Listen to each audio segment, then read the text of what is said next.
Hey, what is up everybody? How are you guys doing? I hope everybody's having a wonderful day. I'm with Bluefoot Homestead. Thanks for checking out this video. I do have to apologize right off of the bat that I haven't made a video in a little while. But in all honesty, I just haven't really had much to make a video about. You know, I just haven't really had the content. I do have something today, you know, just kind of mediocre, shooting the shit a little bit, if you will. But, you know, I wanted to make some videos about what was going on geopolitically, and I'm like, yeah, just not good enough. I wanted to do one on the eclipse, but it was just going to be so short of a video. In fact, you know, this was basically the only thing for a video I could come up with. You know, like, hey, you know, welcome to Bluefoot Homestead. Everybody's talking about the eclipse. Don't worry about it. It's just a shadow. Peace. You know, I mean, that was it. That was pretty much all I had for the video. And sure enough, you know, it was just a shadow. You know, a lot of people were freaking out about it. But anyway, didn't make that video. But recently we have gotten some more chickens. Chicken math. It's a real thing. We found out that black chickens look like crows. Hawks hate crows. So we ended up losing our black chickens for different reasons, but we picked up a few more. They're pullet size now. They're going to be ready to go over into the main coop, and we're going to separate them between the ducks and our breast chickens. So hopefully it'll give them a little bit of protection from any aerial predators. But I went to go pick up, we got 30 Cornish cross. That's going to be for freezer camp. So we're up those chickens as well. That's 4, 34, 5, 6, 7, 8, 38 chickens more, just over like the last week or so.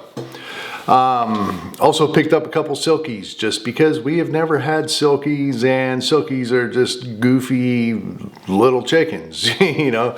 Now I suppose anybody that has chickens or raises chickens, you got to have a couple silkies. We'll see how it goes. Now we have had, this is kind of coming up to the point that I want to talk about this video, but we have had really good luck. We've gone through, I think, 225 batches of Cornish cross. Actually, I think that's it. So 50 Cornish cross. We lost 2 young ones, and then we ended up losing an adult out of all that. So Cornish cross have a lot of health problems. They are the definition of a GMO. They're heavily modified chickens to be able to be just these balls with 2 little feet on them. If you know Cornish cross, you know. But you lose a lot of them in the process of raising them, and we've had really good luck with it. The black chickens that we got, we didn't lose any of them. The first day we got this batch of Cornish cross, we lost 3. So I think that's still better than average, but we lost a few. And it was pretty much instant. One couldn't stand up, and then the other 2 were just smashed down in the substrate in our little bin, and who knows what happened. They could have gotten trampled, sick, who knows. We did lose 1 silkie. It had pasty butt. We have another one that's got pasty butt. We've got our fingers crossed for that one, but the first one, it was a lot smaller than the others. It wasn't eating. It was just having a hard time. We realized that. Treated the pasty butt, cleaned it up a couple times, and that was it. It was gone. So we now have 3 silkies. We have 6 of the black chickens. We have 27 Cornish cross, and then all the breasts and stuff like that. So that's what's going on with the chickens. That's a current event that's going on in real time, real life. But it kind of got me thinking about some things, and of course that's basically what my videos are, is, you know, what I was thinking about last night. Figured I'd make a video about it. Now when it comes to SHTF, and when I say SHTF, I mostly am talking about some grid down, power outage, cyber attack, EMP, solar flare, something along those lines. It could also be many other things, but that's what I'm talking about today. So are you homesteading? Are you shooting to be self-sufficient? Are you shooting for these goals to be able to take care of yourself when you have nobody else to help you out. No power, water, stuff like that. That's kind of what I'm shooting for. I want to make sure I have power. I want to make sure I have all these things. But how are you going to be able to take care of your homestead efficiently, as efficient as you can, with none of those things? Now, a lot of people that homestead right now, let's take the garden for instance, you know, they sow all their seeds in a grow house. They use heating mats, electricity. And they take a lot of power. So if you have a little Jackery 2500, you're going to get a few hours of power on those heating mats. Anything that is a heater coil of some sort that shorts the circuit to create heat, it is going to pull tons of power, like a space heater, for instance. So, you know, what are you going to do with your seeds? You know, how are you going to take care of that? For me, I am practicing right now with no grow house, no heating pads, no UV lights, none of that kind of stuff. Now, I might do it one day just to make the whole process easier, but I am not doing it right now because I want to learn how they did it back in the 1400s. You know, how did they do it with zero electricity and all that kind of stuff? They sowed directly to the ground. You know, they went off of moon phases. They went off of weather patterns and the way the weather was acting. The feel of the dew points coming into their area on when their planting season might start. That is what I'm trying to learn. So basically, whenever shit hits the fan, I might be able to actually grow some stuff. So also the same thing with your chickens, or my chickens for that matter. Sure, you have chickens, you have layers, you have breeders. How many of the chickens are going to be broody? We've had a couple broody ones. They have never hatched an egg. One was broody. We let her go for over a month. 21 days is the typical incubation period, but we let her go over a month and not one hatched. She was there every single day. She'd get up, eat, come back, sit on her eggs, and nothing.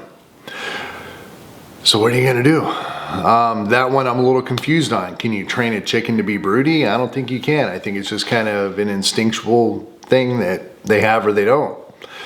But I think that's about the only shot of getting more chickens. How are you going to feed them? You know, that's another thing too. Right now we are basically on feed. I'm not trying to do anything extravagant. I'm not trying to do anything like organic food or anything. I'm not making my own food. I'm going down to the store. I'm buying 6 bags. They got food for a week, really, you know, with that as many chickens as I got. But what are you going to do? I have taken them down below half the feed that I normally feed them, and I've opened them up to free range. Now, free ranging, you're going to lose some chickens.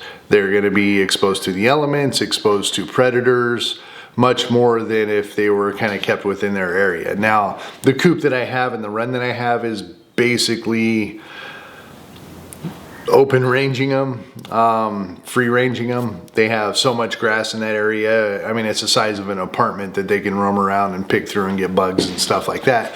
But I open the gate, I am letting them go. The only ones that I'm not doing it with are my death layers because they are a little bit flighty. They're characters as far as chickens go. If you've never had a death layer, you don't know much about them, check them out. They're pretty cool. Beautiful rooster too. They can be free ranged, but I don't really see it. They might even be up for sale one day. I'm not sure how that's going to go. I'd like to keep it as simple as possible with maybe just 1 or 2 breeds of chickens and leave it at that. But they are cool chickens. They're beautiful. They're hilarious. They're cool. But the point is I'm cutting back on their synthetic food. And that's not synthetic, but the store-bought food quite a bit and letting them free range. I'm also doing it with the Peking ducks that we have. I have cut that back quite a bit. I've opened up their fencing so they can go out and free range. I find them in my front yard. I find them all over the place, just kind of, you know, ducks being ducks, waddling around doing their thing. It's pretty cool to see them just kind of out and about and enjoying it. Since I've been free ranging, They have been out a little bit later, which isn't necessarily good, but I know that they're going out and they're really hunting the bugs and getting a lot of food, and they're spending the day doing what a chicken is supposed to do, which is a good thing. So eventually, maybe this year, I'm gonna pull them all the way off of the store-bought food and get them to 100% free ranging with a couple snacks here and there. The grass is coming in pretty green right now. There's a lot of fresh young grass out there, so it's probably a good time to cut back a little bit. But I want to get them to, so I don't have to go to the store to keep my chickens alive. Now, chickens are pretty resilient. Most of the places in the world, they just roam around. You know, if they get some snacks from the garden or something like that, they usually come back to that area for food. That way you can snatch them up, kill them, and eat them. But they're pretty self-sufficient in their own right. So right now, I've kind of got them hooked on the crack of the food that I've been feeding them. They get a little ticked off at me. I had a rooster chase me down, kicking me the whole time because I didn't give them enough food. But they'll get used to it. You know, so that's my plan. As far as incubation and getting chicks and having that sustainable food source, now that's something I got to work on. I'm not sure how it's going to do. I do think that kind of this time of year, spring, the clouds start going away and I get a lot of solar. I get a lot of sunshine, and I do have a pretty good solar bank that I plan on running the freezers, but maybe I'll be able to run one incubator. Again, it's a heating coil. It's going to pull a lot of juice. Maybe I will run it and just kind of see how it goes, do some test runs with the battery capacity that I have. I'm at 10.5 kilowatts of battery juice, battery power. And really, I just want to do 2 freezers, fridge, and then whatever else I might be able to use. So on a sunny day, I'm going to have that completely replenished in about 3-4 hours or so. I have 2,200 watts of solar panels. So maybe I'll show you guys one day that setup, but yeah, is it going to be able to be sustainable for chicks? I don't know. Is it going to be able to run a heat lamp 24 hours a day for weeks? You know, they might be some cold chicks. But what's your plan? What's your plan to be more self-sufficient, completely off-grid homesteading? That's kind of where I'm sitting at. I'm definitely learning the garden part of it. I have some work to do with my chickens. I've got about half the problem taken care of, at least in the works. So, yeah, anyway, that's what I was thinking about last night. So where do you guys stand? Let me know. Let me know some ideas. If you have some ideas as far as getting a replenishing food source out of your chickens with them hatching them. Maybe brooder box styles or configurations or something like that might help. I don't know. Anyway, just wanted to kind of talk about that. Maybe see where you guys are and let you guys know where I am as far as self-sufficiency goes. That didn't come out right. Let you know where I am as far as being self-sufficient goes. So, yeah, anyway, that's all I got for today. Thank you for watching this video. I do appreciate it. And until next time, I tell you peace.